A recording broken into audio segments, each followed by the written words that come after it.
Buenas noches.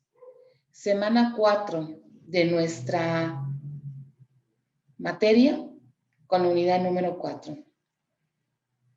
Hoy vamos a estar iniciando esta unidad que, tiene mucha relación con las temáticas que tenemos que ir revisando para poder tener una visión clara de qué pasa en nuestro cerebro. Y hoy vamos a ver estas funciones generales del sistema nervioso y de la conducta. Quiero que escuchen el siguiente audio, que para mí es importante, para que ustedes tengan más noción de esta unidad y que reflexionen sobre la misma. Escuchamos, por favor.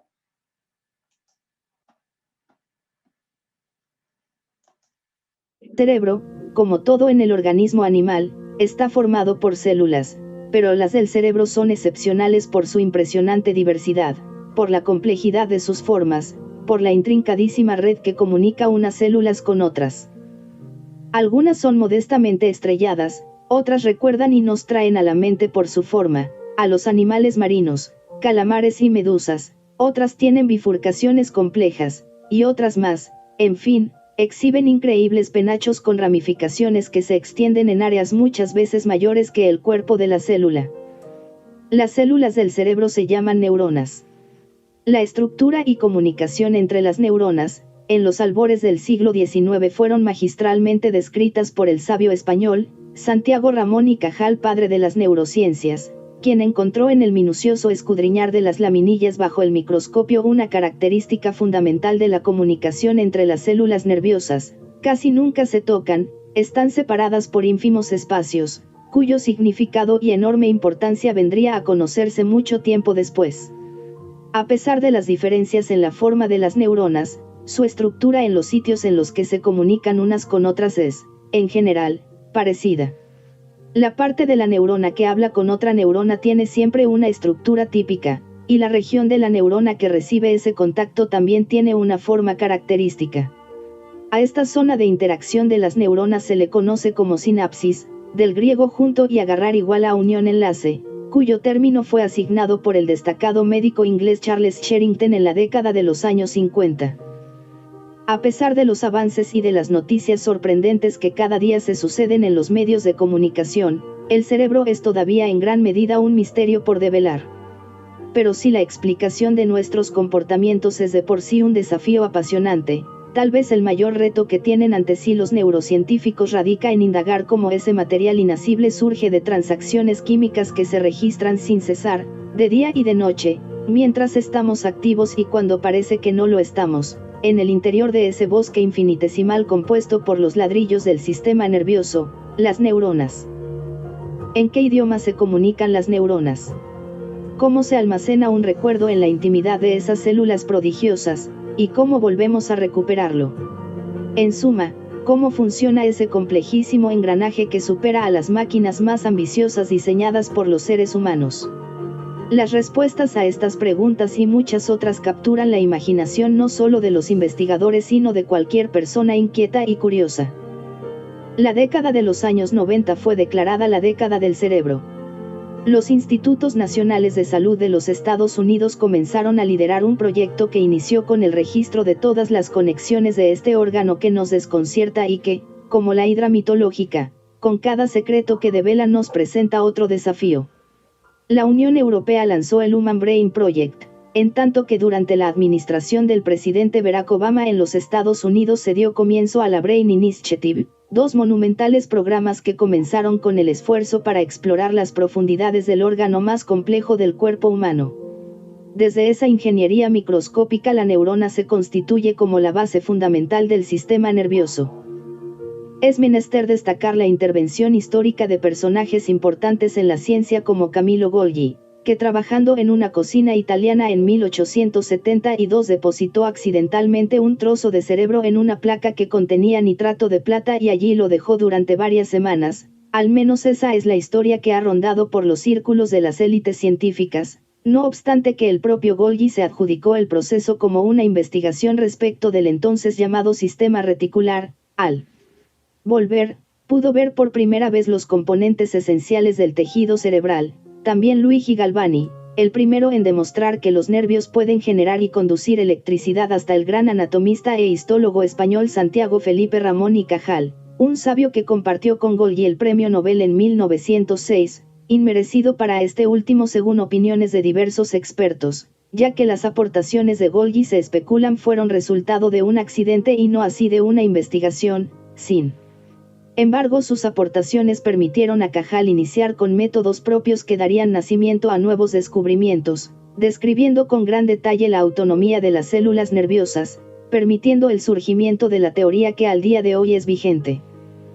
Las investigaciones de Ramón y Cajal trascendieron por el mundo, colocando a España en el mapa de la ciencia, y su legado fue bien aprovechado por dos de sus más grandes discípulos, quienes fueron reconocidos internacionalmente por las aportaciones en sus especialidades, Pío del Río Ortega y Rafael Lorenta de No. Más cercano, el argentino Eduardo de Revertis, cuyas investigaciones permitieron demostrar que, en la mayoría de las sinapsis, las neuronas no se fusionan, sino que existe, como lo intuyó Cajal, un espacio que mantiene la individualidad de la neurona presináptica y la postsináptica, así como Rita Levi Montalcini, quien recibió el premio Nobel por haber descubierto el factor de crecimiento nervioso. El biólogo Matthias J. Sladen, 1804 a 1881, propuso en 1838 que las células son los bloques fundamentales de los tejidos vegetales, y poco tiempo después, el zoólogo Theodor Schwann, 1810 a 1882, expandió esta hipótesis a los tejidos animales. Pero la aplicación de la teoría celular al tejido nervioso fue un tema difícil de resolver para los histólogos de la época, ya que la mayoría de los científicos sostenían que los componentes del sistema nervioso se anastomosaban entre sí y formaban una red difusa e interconectada, concepto que daba por tierra con la aplicación de la teoría. A esta teoría se le conoció como la teoría reticular hasta la llegada de Santiago Ramón y Cajal, quien advirtió, como se mencionó previamente, la individualidad de la autonomía de las células nerviosas.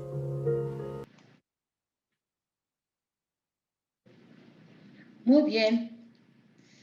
Ustedes ya se dieron cuenta que ya había investigaciones previas.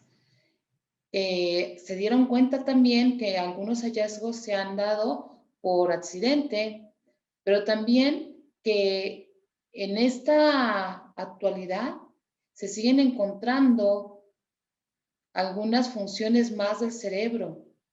Se le ha dado esa importancia, pues esta unidad va a estar muy referenciada con esos hallazgos que se han estado manejando y también con las consecuencias de un mal funcionamiento.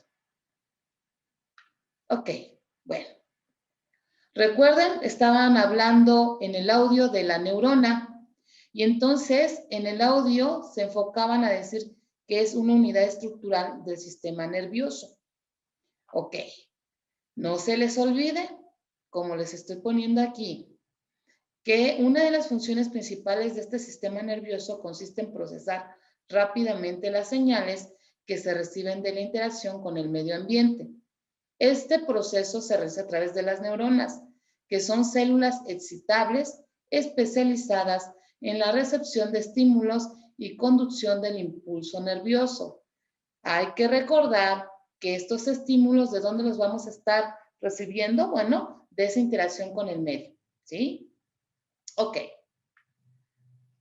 Entre las funciones generales vamos a mencionar que está percibir el entorno a través de los órganos de los sentidos. En algún momento comentábamos que cada una de las fibras sensitivas y estos órganos de los sentidos van a estar captando continuamente estos estímulos y que incluso ustedes pueden tocarse el cabello y ahí incluso tenemos esa fibra sensitiva que permite captar esos estímulos y procesarlos para darle una interpretación.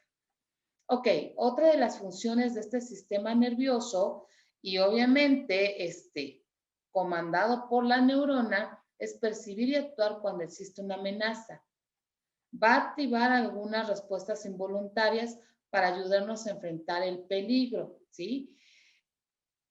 A lo mejor no recordamos en el momento cuáles serían esas funciones involuntarias, ¿no?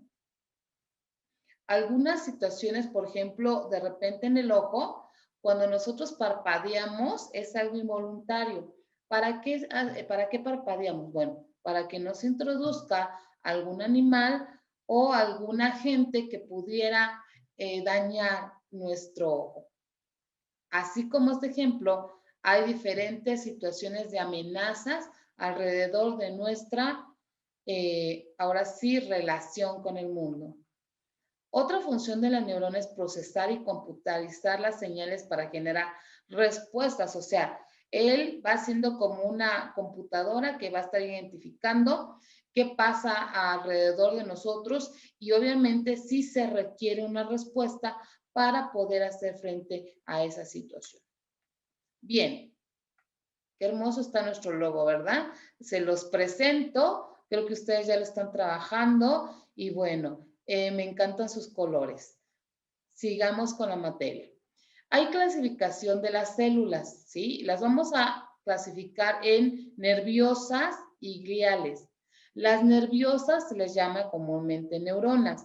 Estas son células efectoras que transportan información mediante impulsos eléctricos e impulsos químicos que le permiten transmitir información rápidamente a largas distancias, ¿no? Yo siempre platico con mis pacientes y cuando identificamos que hay un problema en estas células efectoras, pues es como si tú estuvieras conectado, ¿sí? A la corriente. Funciona perfectamente, pero si la luz está baja, entonces las señales no son tan rápidas, tan efectivas. No hay un impulso eléctrico. Más o menos funcionan así estas neuronas. Las gliales son esenciales para la función del sistema nervioso, pero su principal función es apoyar a las neuronas. Bueno, estas tienen una gran chamba, como se dice a veces, y entonces tienen que ser auxiliadas por estas gliales, ¿sí? Vamos a ver esa clasificación. Estas células gliales que van a estar apoyando a las neuronas, podemos clasificarlas en las famosas microglía. Estas van a eliminar células muertas y otros residuos, ¿sí? Otras son las astrocitos. Estas van a regular el flujo de la sangre en el encéfalo, mantienen la composición del líquido que rodea las neuronas y regulan la comunicación entre las neuronas en la famosa sinapsis. Ya escucharon ustedes en el audio que es la sinapsis. Oligodendrocitos y células de Schwann producen mielina. Es una sustancia aislante que recubre los axones de muchas neuronas.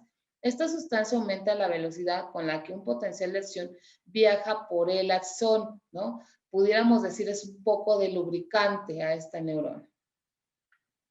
Bien, aquí les estoy presentando cómo está ahora sí estructurada la neurona. Esto ustedes, bueno, van a tener en su material teórico una breve descripción de qué hace cada una de estas estructuras de la neurona. Pero bueno, aquí encontramos la dendrita, encontramos el núcleo, encontramos el cuerpo celular, el axón, la vaina de mielina, ¿sí? A mí se me figura un poco como la forma de un choricito. La célula de Schwann está aquí.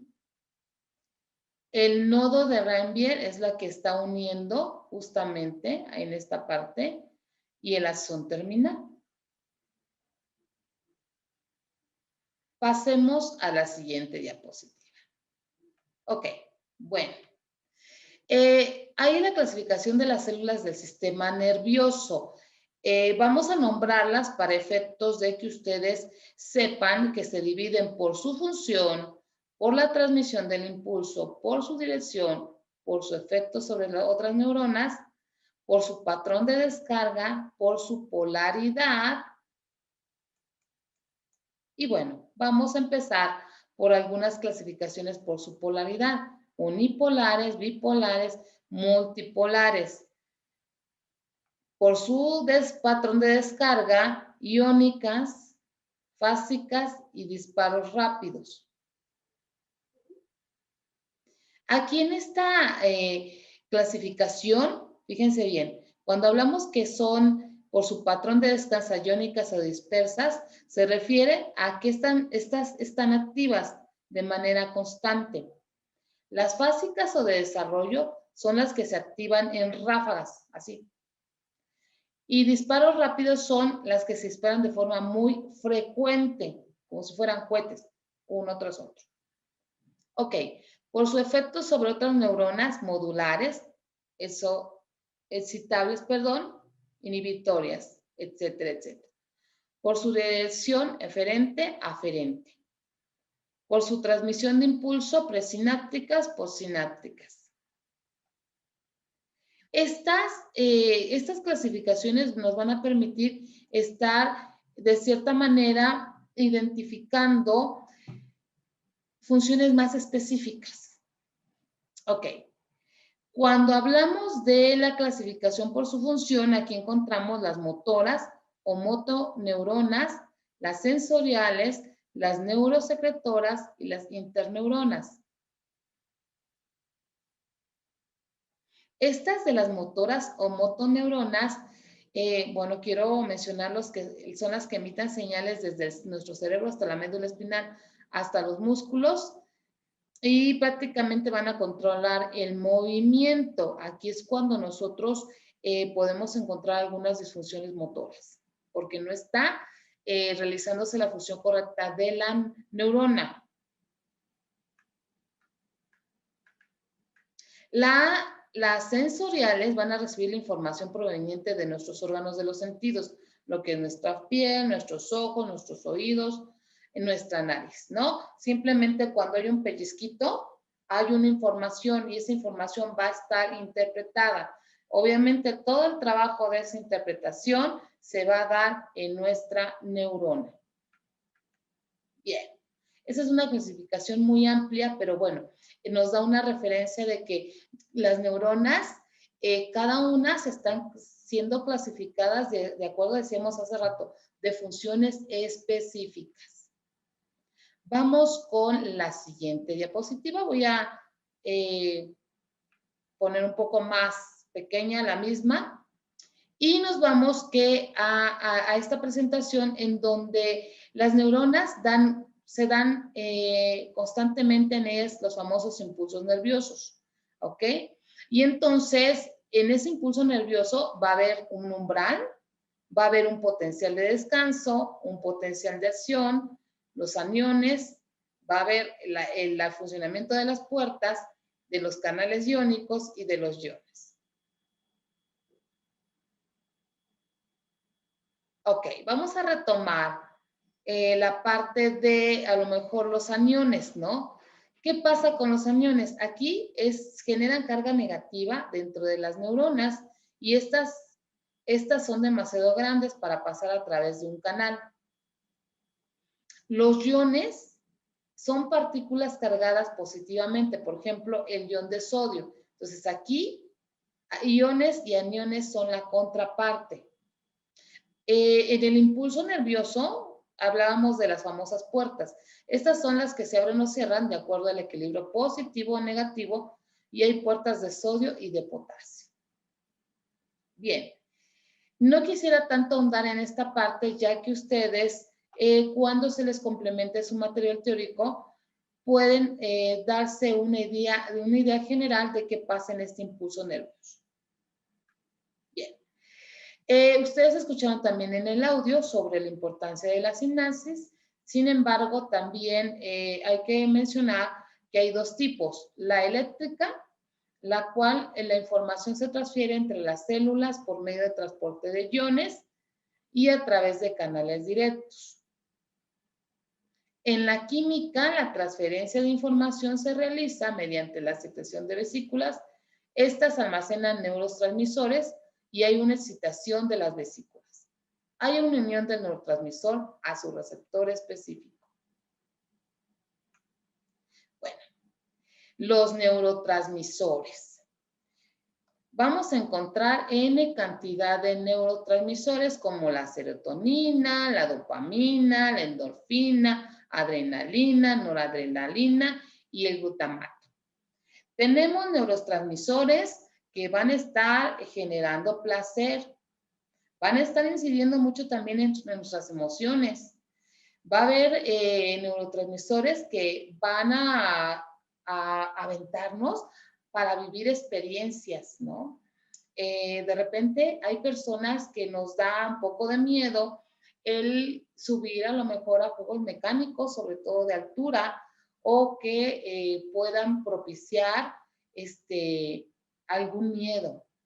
Pero hay otras personas que su neurotransmisor llamado adrenalina les va a aventar a vivir esas emociones extremas, porque, bueno, tienen muchísima o muy latente este neurotransmisor, ¿no?